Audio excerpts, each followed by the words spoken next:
James Harrison stood at the edge of his hydroponics field, watching the artificial dawn creep across the colony's biodome. 20 years had passed since he'd commanded humanity's most elite special operations unit, but old habits died hard. His eyes constantly scanned the perimeter, noting every minor change in his environment. The farm stretched before him, rows of enhanced wheat swaying gently in the artificial breeze. To most colonists on New Eden, he was just another successful agricultural specialist.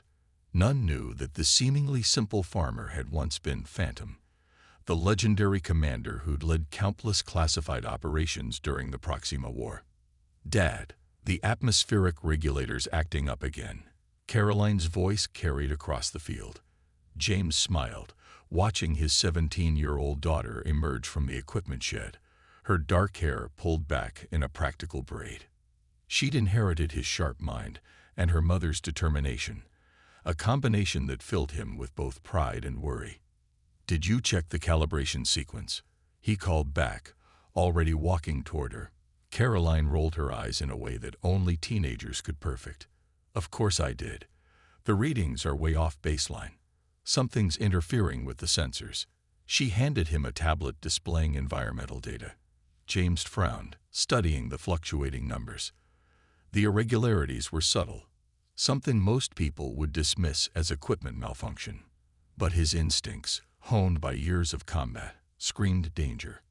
"Get inside," he said quietly, his tone making Caroline instantly alert.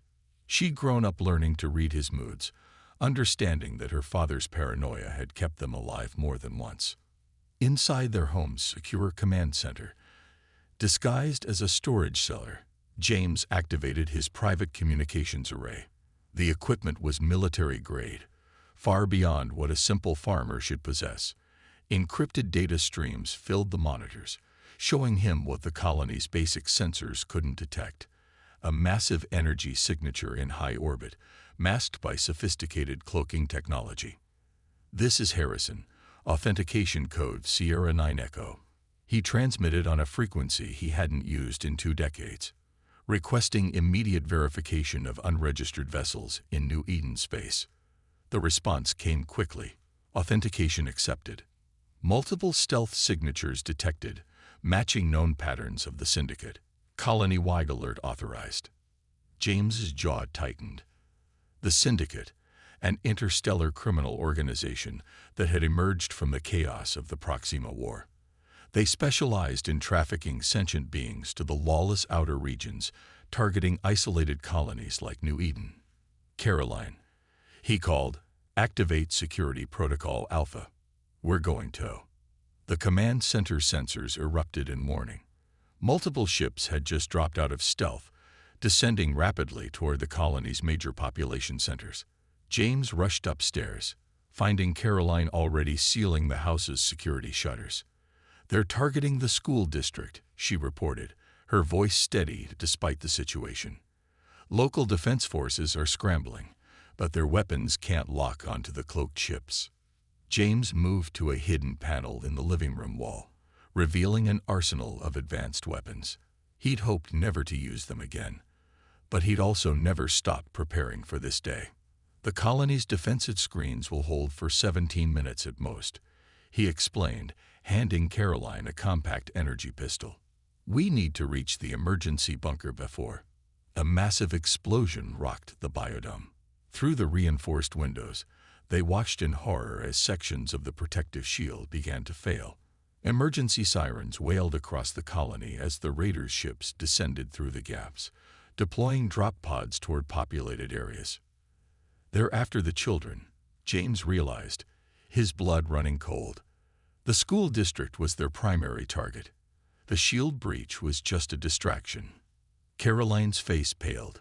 "Mira and Toshi are at the academy today. Her best friends, both teenagers like her." James checked his tactical display. The raiders were moving with military precision, jamming communications and targeting key infrastructure. This was no ordinary syndicate operation. Someone with strategic experience was leading it.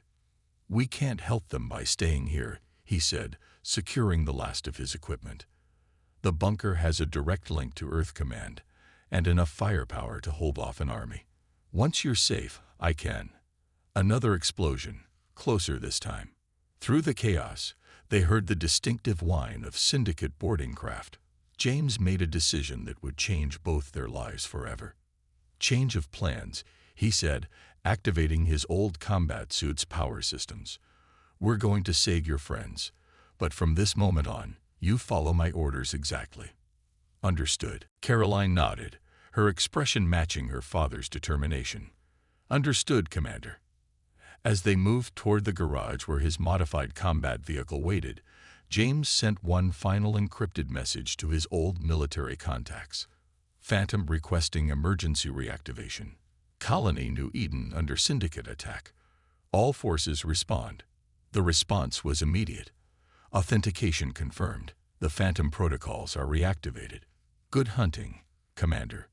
James Harrison, farmer, father, and now once again humanity's deadliest operative, armed his weapons. The Syndicate was about to learn why even 20 years of peace hadn't dulled the legend of the Phantom.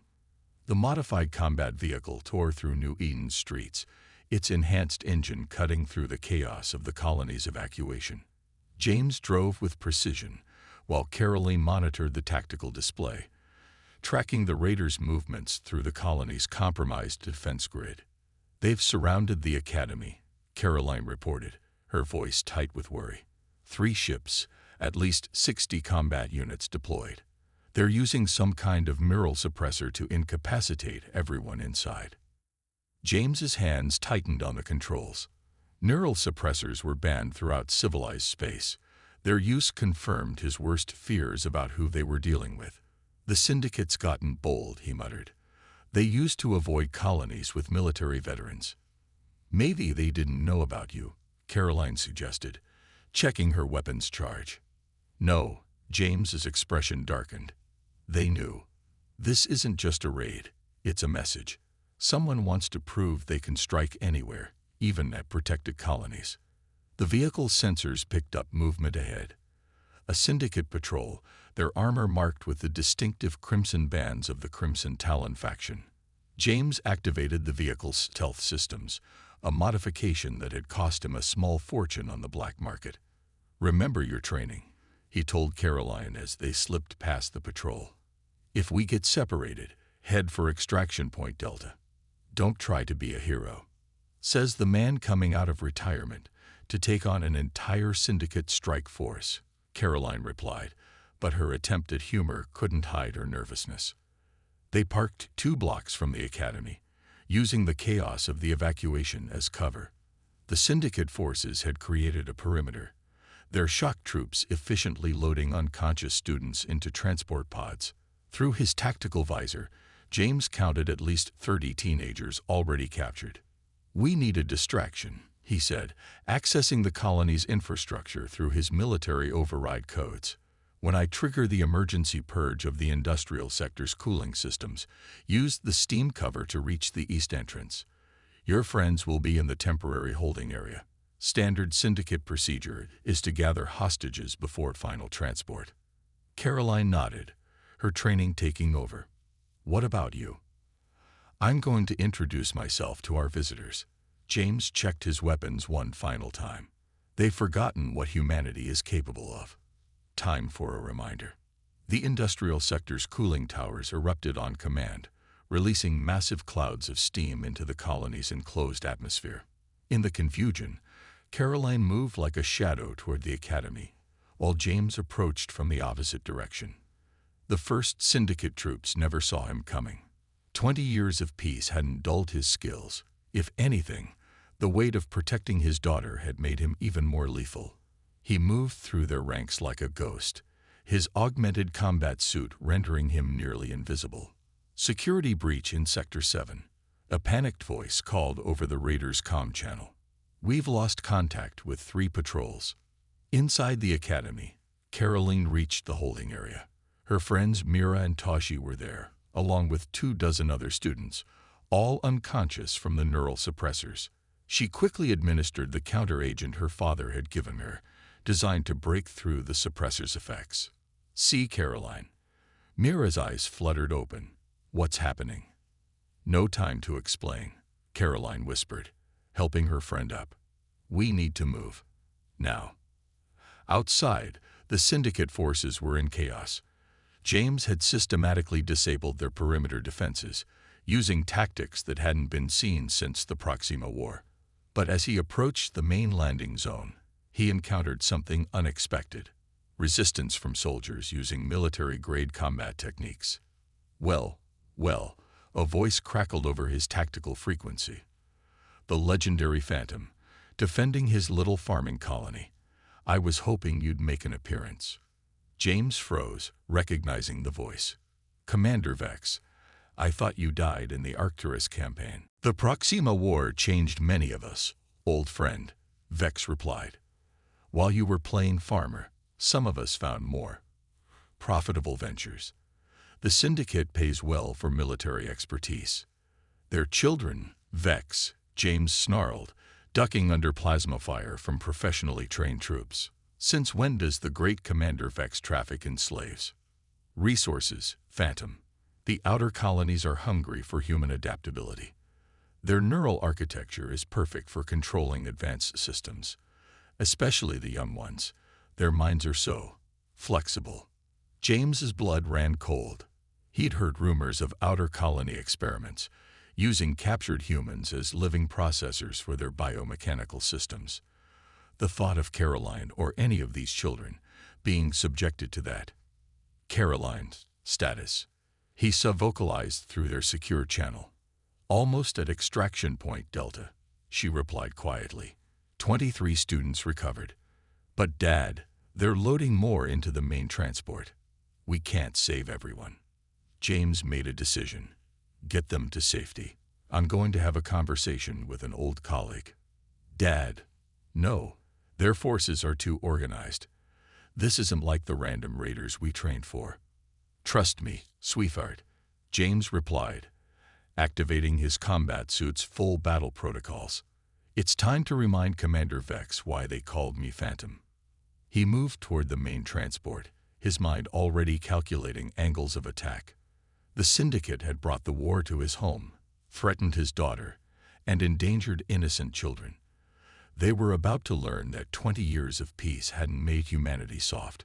It had just given them time to perfect their skills. Above the colony, Earth command vessels were already responding to his distress call. But James knew they wouldn't arrive in time to save the remaining hostages. This battle would be decided in the next few minutes between two veterans of humanity's bloodiest war, each fighting for very different futures.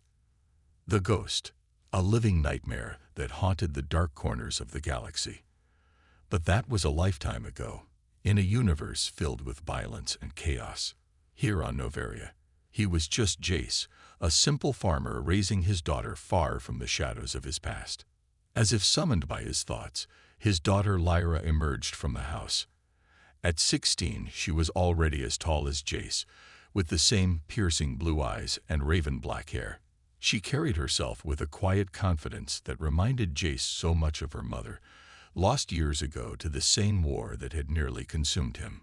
"Morning, Dad," Lyra said, slinging her school pack over her shoulder. "I'm heading out. Field trip to the Novarian History Museum today, remember?" Jace nodded, his eyes still scanning the horizon. "I remember. Stay with the group, okay? And if anything feels off, find a defensible position and wait for your signal," Lyra finished, rolling her eyes but smiling. "I know the drill, Dad. You worry too much." Jace returned her smile, but it didn't quite reach his eyes. "I worried just enough, kiddo. It's kept us safe so far." With a quick hug, Lyra was off, striding down the dirt path to where the school shuttle waited. Jace watched until she was safely aboard before turning back to the house. To the casual observer, it was a simple farmer's home. But Jace had made some modifications. Inside, he descended the steps to the hidden basement, the biometric scanners recognizing his face and DNA. The heavy blast doors slid open, revealing a well-stocked armory that could outfit a small army. Weapons from a dozen worlds lined the walls, each one meticulously maintained.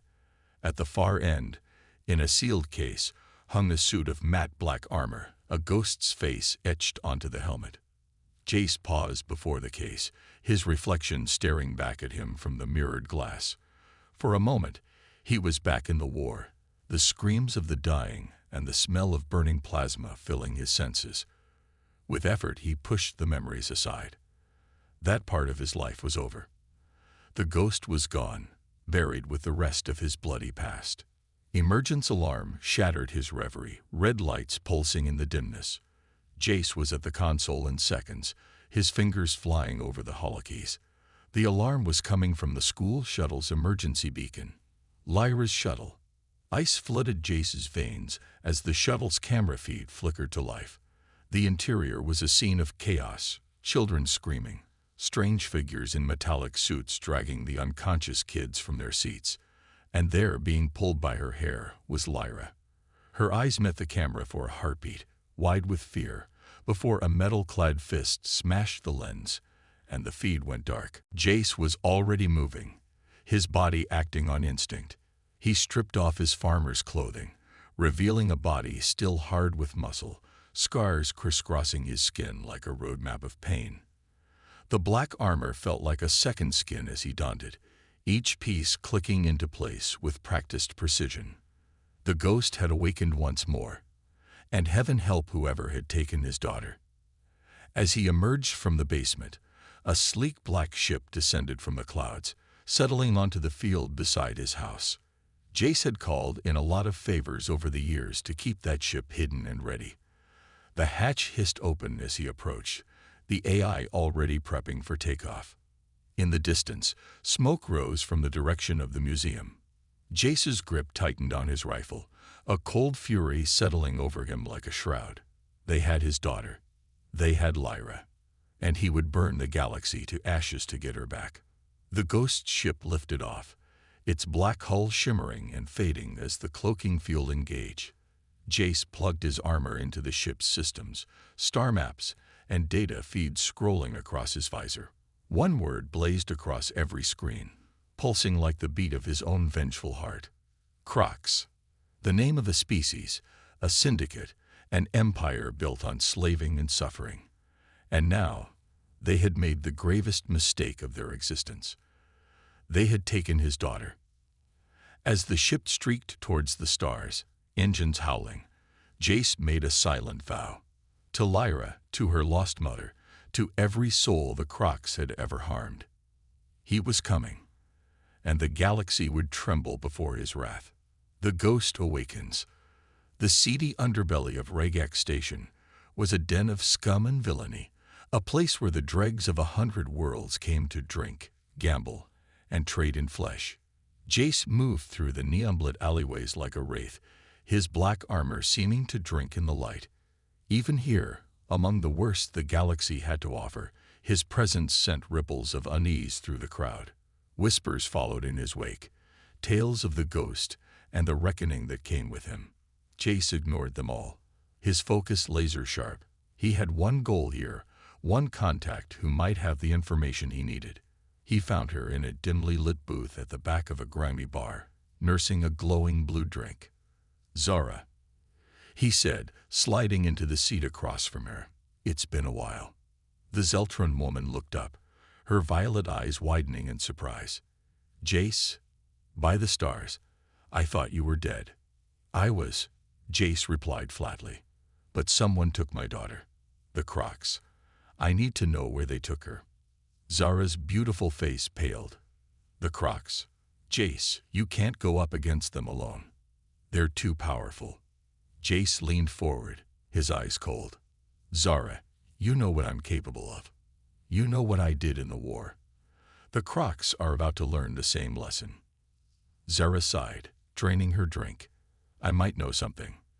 There's been talk of a big slave shipment coming through, high-value merchandise. Rumor is they're bound for a processing facility in the Darklands."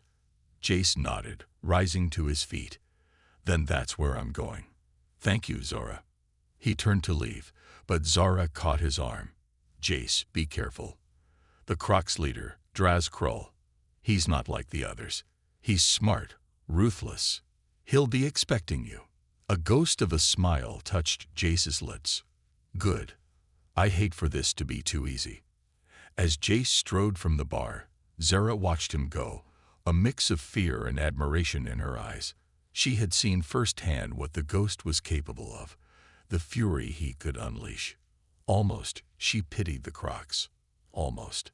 Back on his ship, Jace pored over the star maps, plotting his course to the Darklands.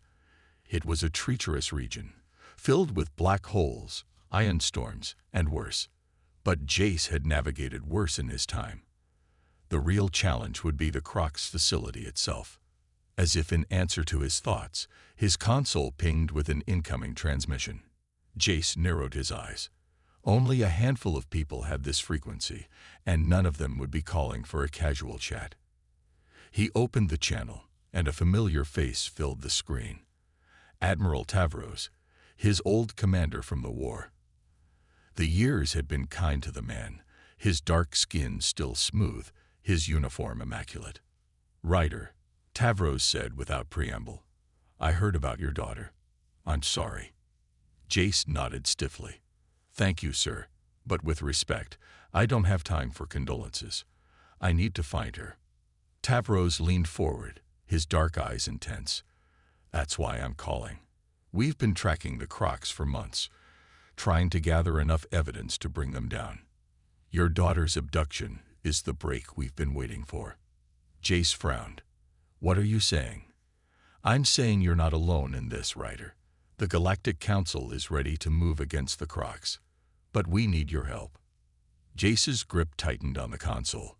"With all due respect, Admiral, I'm not a soldier anymore.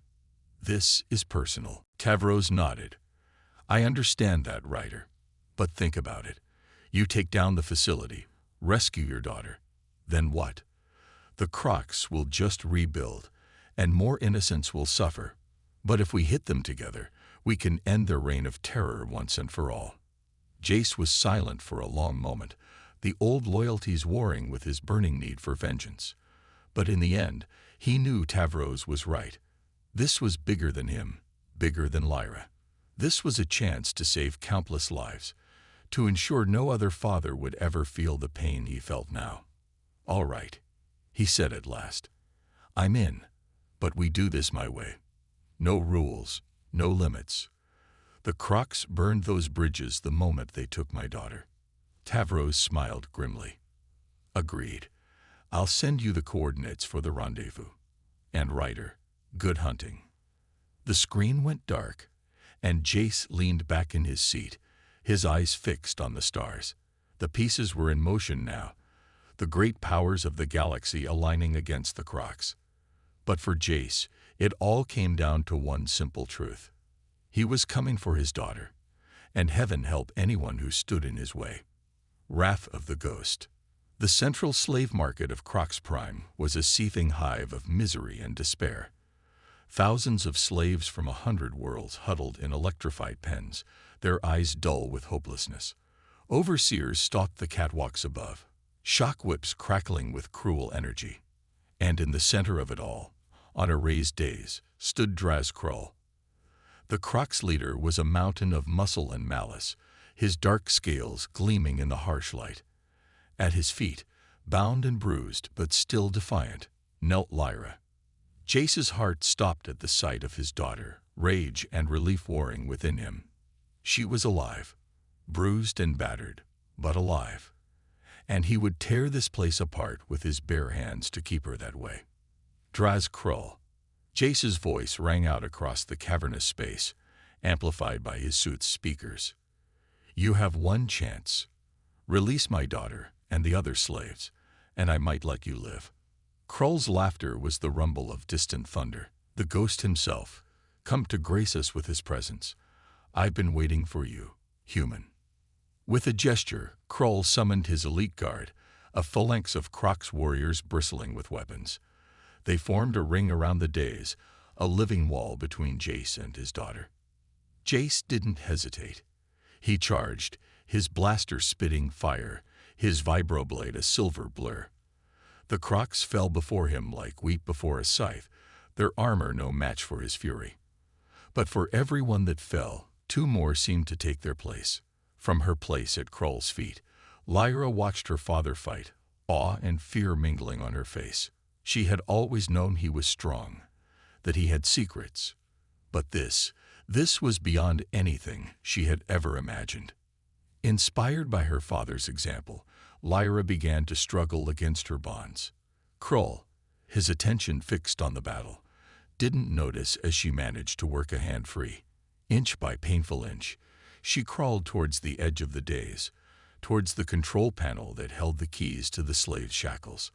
Jace saw his daughter's movement, pride swelling in his chest even as he fought for his life. That's my girl, he thought.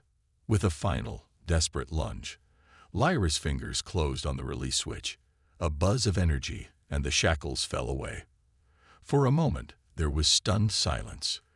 Then, with a roar of long-suppressed rage, the slaves surged forward. The battle that followed was one for the ages. Croc's warriors fell beneath a tide of vengeful slaves, the very beings they had oppressed for so long. And at the heart of the storm, Jace and Lyra fought side by side, father and daughter, united in purpose. Krull roared his defiance, wading into the fray with all the might of his species, but he was no match for the ghost, not here, not now. With a final, savage blow, Jace brought the Croc's leader to his knees. For my daughter, Jace growled, his blade at Krull's throat. For all of them. And with a single, clean stroke, it was over. In the aftermath, as the freed slaves razed the market to the ground, Jace held his daughter close. I thought I lost you, he whispered into her hair. I couldn't. Lyra hugged him back just as fiercely. You taught me to be strong, Dad. To never give up. I knew you'd come for me. Around them, the former slaves were chanting a name, a title heavy with awe and gratitude. Ghost, they cheered, their voices rising to the smoke-filled sky. Ghost. But Jace barely heard them. All that mattered was the girl in his arms, safe and sound. His daughter. His world. As the Galactic Council ships descended to take control of the situation, Jace knew things would never be the same. The galaxy had seen the ghost, and they would not soon forget. But as he looked into Lyra's eyes, he knew he was ready for whatever came next, because he wasn't just the ghost anymore. He was a father. And there was nothing in the universe more powerful than that.